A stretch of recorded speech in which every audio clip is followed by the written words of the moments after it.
how did psychological services start, and how long ago did it start at USF? It predated me, so it's been here a really long time. They used to be located in the gym, in fact, so you got therapy and bad smells at the same time. So I would guess it's been around for about 27 years, something like that. Over the years, have you noticed a shift in what type of services are most commonly needed among the students?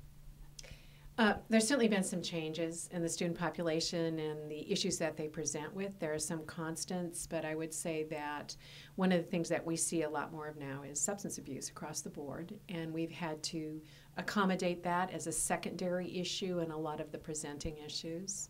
There's also a lot more of folks with intense anxiety.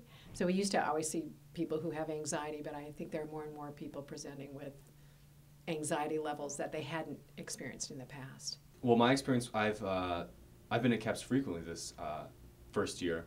I've done the 10 sessions on my own, and I've also had experience going to CAPS in a more, I guess, emergency situation, you could say, like when I had a panic attack.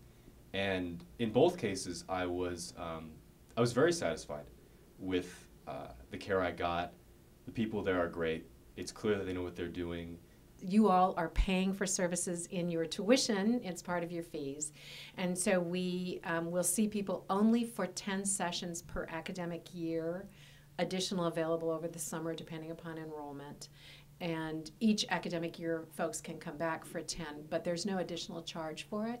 If somebody needs more than that or wants more than that, then we'll help them, we'll refer them out. So sometimes we might spend 6 sessions finding the right match for them in the community. I was in a crisis moment last year, and I was reaching my maximum. I think I was at I think I had one more appointment or something like that, but I called and said I really need to talk to somebody now, today, and my therapist she called me right back and she said, you just come in, and she didn't count it as it was a moment of crisis, so it was like an exceptional situation. So I guess technically I got 11 last year. But so they really made an exception for me. And in general, I think it feels like it's not enough, especially if you have a good relationship with the person. But, you know, they have to offer this to everyone, so that's like the only realistic number, depending on how many people take advantage of the resource. But I don't know, I've always thought that for all the people that don't go to CAPS and have no interest whatsoever in going to CAPS, if they like relinquished their 10 or something, like that would be interesting, but I guess it might be a really difficult process to make it fair. As far as mental health problems like depression, things like that, I know there have been suicides in the past at USF, and that's a common problem amongst universities all over the nation. What do you guys do to kind of combat suicide in college? Okay. Well, nationally, there were recorded among 283 schools that participated in a national survey, 97 suicides on campus last year. So it is an increasingly common phenomenon, unfortunately. So we've taken a multidisciplinary approach to dealing with it.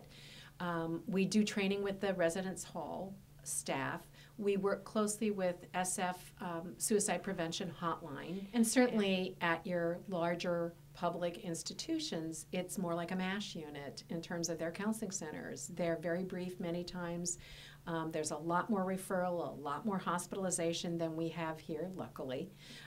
That said, I think that we are ratcheting up our numbers of students who come in with some severe psychological issues, but we don't have nearly the hospitalizations that they have on some other campuses, and the level of threat just by sheer numbers is reduced.